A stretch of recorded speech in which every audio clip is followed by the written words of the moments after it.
అయ్యా రాజన్న, నీ మరణం తర్వాత జగనన్నని 16 నెలలు జైల్లో పెట్టించారయ్యా. నీ మరణంతో బలహీనులు కూడా బలంగా మారిపోయారు. మన ప్రపంచంలో చరిత్రలు సృష్టించేవారు కొందరు, చరిత్రలో నిలిచిపోయేవారు మరికొందరు, చరిత్రలను రాసేవారు మరికొందరు. ఎన్ని చరిత్రలు ఉన్నా వాటన్నిటిని తిరగరాసిన ఏకైక వ్యక్తి జగన్మోహన్ రెడ్డి. ప్రజలకి ఒంటరైన తను ఒంటరితనాన్ని విడిచి కష్టాల్లో ఉన్న ప్రజలకు ఓదార్పునిచ్చాడయ్యా నీ కొడుకు. నువ్వు మరణించిన తర్వాత కాంగ్రెస్ పార్టీ సాయం చేసేది పోయి జగనన్నకి శాపంగా మారిందయ్యా. నీ మరణంతో బలహీనులు కూడా బలంగా మారి బలవంతుడని నీ కొడుకు తెలిసి శత్రువులందరూ ఏకమయ్యారయ్యా.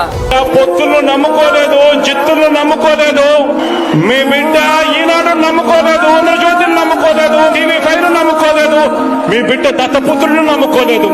మీ బిడ్డ నమ్ముకున్నది పైన దేవుడిని, మిమ్మల్ని మాత్రమే